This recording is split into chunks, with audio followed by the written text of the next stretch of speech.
Good morning friends. आज हम लोग बीपीएससी 71 के प्रैक्टिस सेटों में पॉलिटी के कुछ क्वेश्चंस देखेंगे जो परफेक्शन आईएएस के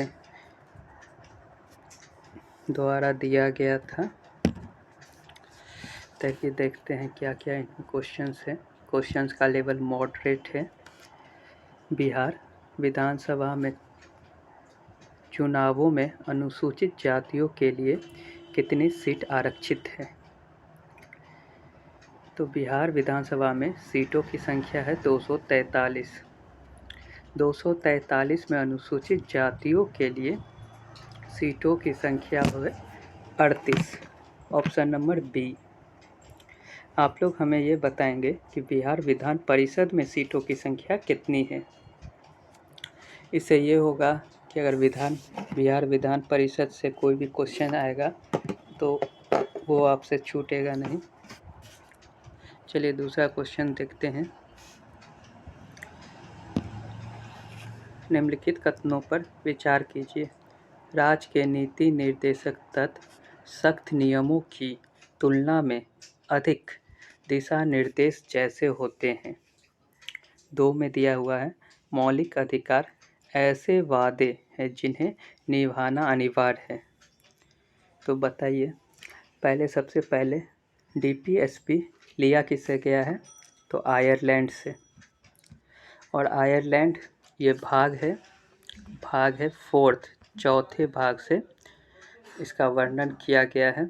और मौलिक अधिकार का वर्णन भाग 3 में है। तो इसका आंसर होगा ऑप्शन नंबर सी। दोनों अपने में सही है, क्योंकि राज्य की नीति निर्देशक सख्त नियमों की तुलना में अधिक दिशा निर्देश जैसे होते हैं और मौलिक अधिकार ऐसे वादे हैं जिन्हें निभाना अनिवार्य है। ये बताइएगा आप लोग कि मौलिक अधिकार का अगर खतरा होता है तो हम लोग किनके यानी इनके रक्षक कौन कौन से हैं? तो एक तो हाई कोर्ट है और दूसरा सुप्रीम कोर्ट है। सुप्रीम कोर्ट, तो सुप्रीम कोर्ट आर्टिकल 32 के द्वारा हम लोग जा सकते हैं। आर्टिकल 32 के द्वारा सुप्रीम कोर्ट और 226 के द्वारा हाई कोर्ट्स में। तो ये भी आर्टिकल याद रखिएगा। ये दोनों आर्टिकल इम्पॉर्टेंट है, पूछा जा सकता है एग्जाम में। क्वेश्चन नंबर 3 देखते हैं। निम्नलिखित में से कौन सा मौलिक अधिकार के प्रयोग का उदाहरण नहीं है? देख लीजिए, ये नहीं दिया हुआ है।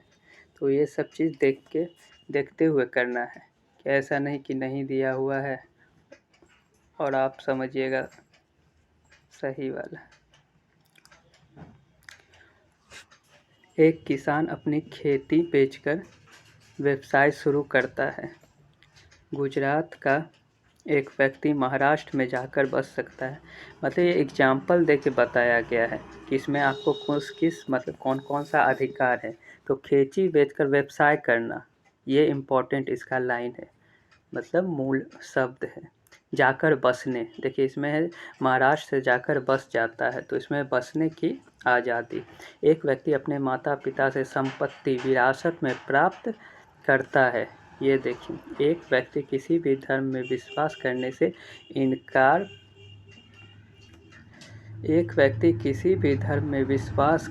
इनकार करता है।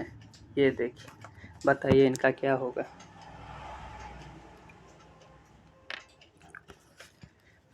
तो इसका आंसर होगा सी। आंसर सी होगा, क्योंकि एक व्यक्ति अपने माता पिता से संपत्ति विरासत से प्राप्त करता है। इसका आंसर ये होगा। चलिए क्वेश्चन नंबर 4 देखते हैं हम लोग। निम्नलिखित में से कौन सी भाषाएं भारतीय संविधान की 8वीं अनुसूची में सूचीबद्ध है? तो ये भी इम्पोर्टेंट है कि 8वीं अनुसूची में भाषाओं का वर्णन है। और सबसे ज़्यादा पूछी जाती है 7वीं अनुसूची। 7वीं अनुसूची में आती है आपको समवर्ती सूचियाँ। दिस इज़ इम्पॉर्टेंट, ये बहुत बार पूछा गया है प्रीवियस ईयर में। तो इसका आंसर होगा मणिपुरी है, कन्नड़ भी है, डोगरी है और पंजाबी है। अंग्रेजी का वर्णन अभी तक से 8वीं अनुसूची में नहीं है। तो इसका आंसर हो जाएगा ऑप्शन नंबर ए।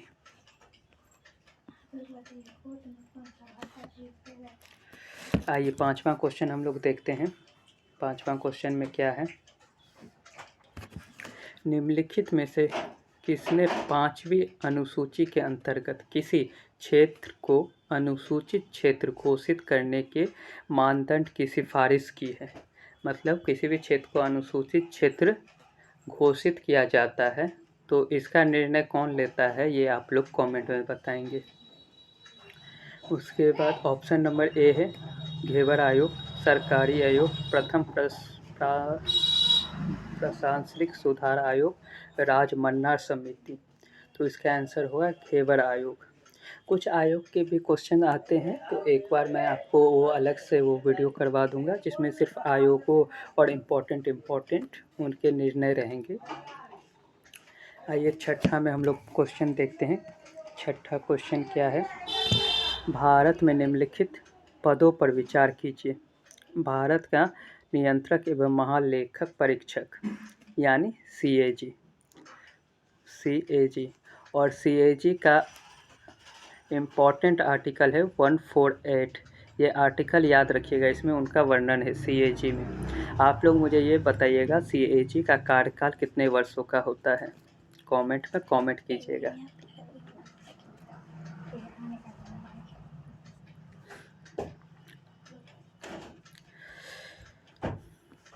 उसके बाद इसमें केंद्रीय सतर्कता आयोग, केंद्रीय सूचना आयोग, वित्त आयोग, नीति आयोग, उपरोक्त में से कितने संवैधानिक निकाय हैं। इसमें कौन कौन सा संवैधानिक निकाय है ये बताना है। देखिए इसमें है एक तो ये सीएजी, ये संवैधानिक निकाय होती है, और उसके बाद वित्त आयोग, ये दोनों संवैधानिक निकाय है। ये नीति आयोग तो इनका गठन तो 2014 में हुआ था, तो ये संवैधानिक निकाय नहीं है। केंद्रीय सूचना आयोग और सतर्कता आयोग ये भी संवैधानिक निकाय नहीं है। तो इसका आंसर हो जाएगा ए। इस तरह का क्वेश्चन अगला बार पूछा गया था, इसीलिए ये सब पे भी ध्यान देना है कि किस तरह का क्वेश्चन सेट किया जाता है। स्टेटमेंट बेसिस पे ज़्यादा आता है।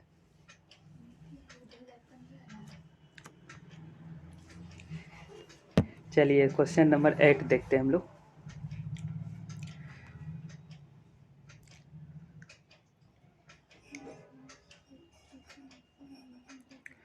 बिहार में पहली बार द्विसदनीय विधानमंडल किस वर्ष बना।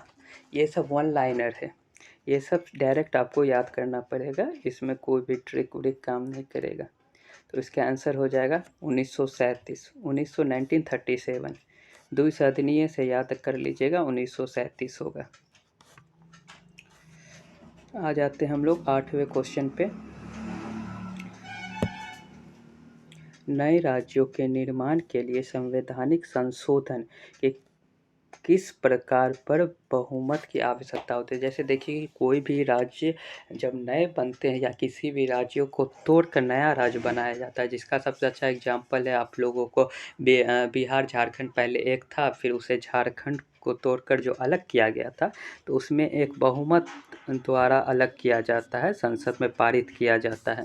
तो वह बहुमत किस प्रकार का बहुमत होता है ये आपसे पूछा गया है।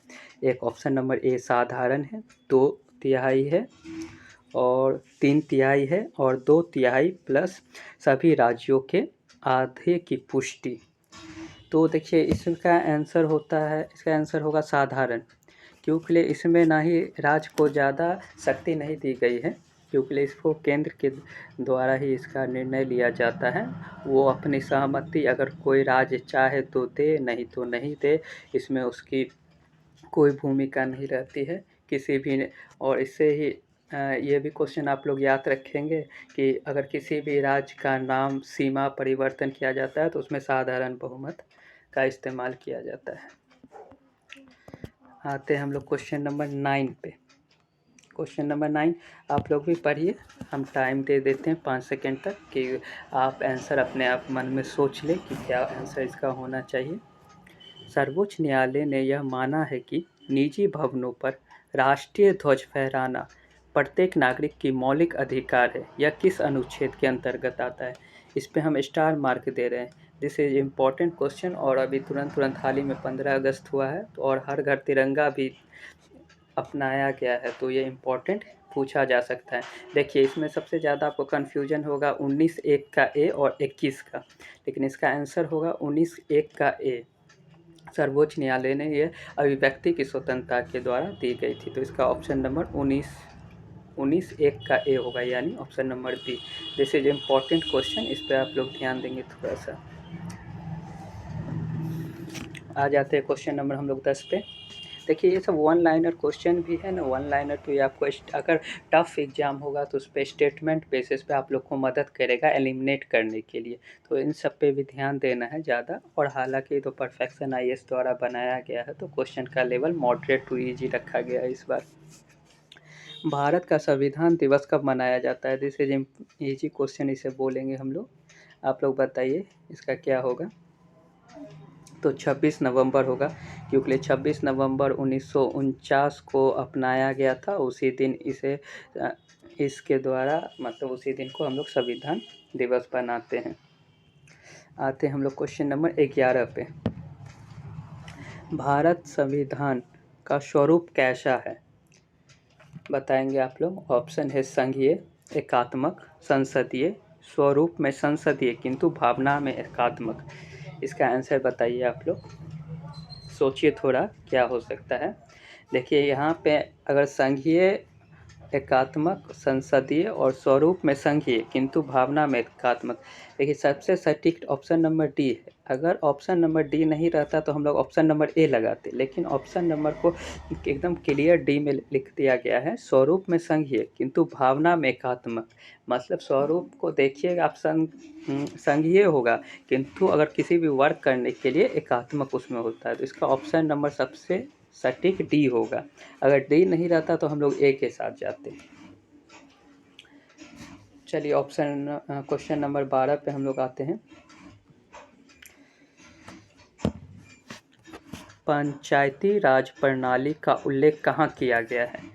देखिए सबसे पहले तो पंचायती राज ये किसकी विचारधारा थी? तो गांधी की विचारधारा थी, और गांधी की विचारधारा ये है DPSP में।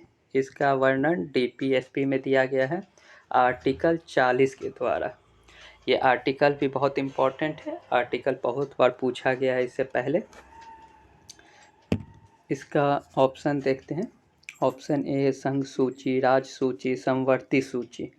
तो इसका आंसर होगा राज सूची, क्योंकि राज ही इस पर कार्य करती है, इस पर सारा इनका निर्णय राज सूची, राज के अंतर्गत आती है। हम इससे पहले भी आप लोगों को पूछे थे कि सूचियों से संबंधित कौन सी अनुसूची है, तो ये याद रखिए 7वीं अनुसूची में, ये सब इम्पोर्टेंट अनुसूची है। आते हैं हम लोग क्वेश्चन नंबर 13 में।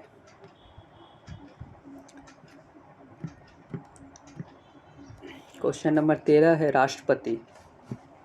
एक मिनट पेन ले ले यहाँ से। राष्ट्रपति संसद का हिस्सा नहीं होता है, संसद का हिस्सा होता है। संसद का हिस्सा है और गतिरोध की स्थिति में संसद के संयुक्त सत्र में बैठ सकता है। टाई होने की स्थिति में संसद में वोट दे सकता है। देखिए टाई होने की स्थिति में संसद में वोट डालता है अध्यक्ष डालता है, ना कि राष्ट्रपति डालता है। और ये तो साफ साफ गलती है कि संसद का हिस्सा नहीं है। तो देखिए ऑप्शन नंबर ए और डी तो एलिमिनेट हो गया, बच गया ऑप्शन नंबर सी और बी। आप लोग साफ साफ जानते होंगे कि संसद का हिस्सा होता है 3, एक राज्यसभा, एक लोकसभा और राष्ट्रपति, ये तीनों मिलके ही संसद बनते हैं। और इसका सही आंसर होगा कि वह संसद का हिस्सा होता है। और गतिरोध के इसी में संयुक्त बैठक, देखिए सभी चीज़ों में संयुक्त बैठक नहीं बुलाया जाता है, किसी मतलब कुछ चुनिंदे ही मुद्दे पे होता है कि जिस पे संयुक्त सत्र बुलाया जाता है, तो ये भी ज़्यादा सटीकता इसमें नहीं दी जाती है। तो ऑप्शन नंबर हम लोग बी पे सटीकता ज़्यादा मिल रही है, इसीलिए बी पे हम लोग जाएंगे।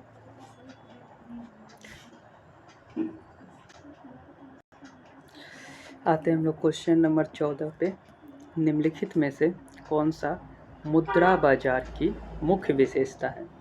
देखिए इसमें विशेषता पूछा गया है।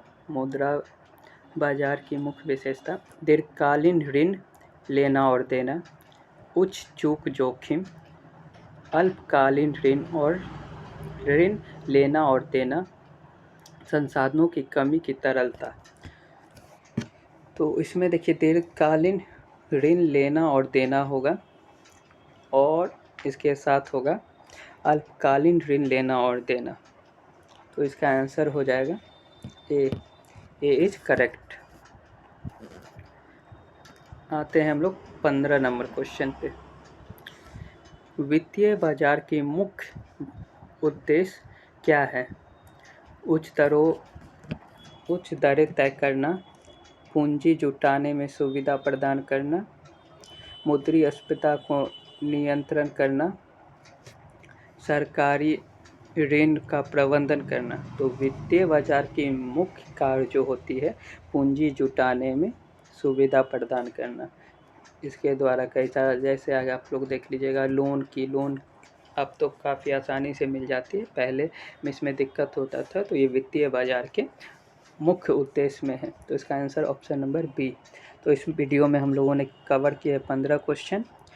इसी तरह हम छोटे शॉर्ट वीडियो लाएंगे जिसके कारण आप लोग को देखने में भी एकदम आराम से देख लीजिएगा। और जो भी आप लोगों की राय हो वो कमेंट में करें, कमेंट पे मैं देखूंगा और उसका रिप्लाई भी करूंगा। थैंक यू, मिलते हैं नेक्स्ट वीडियो।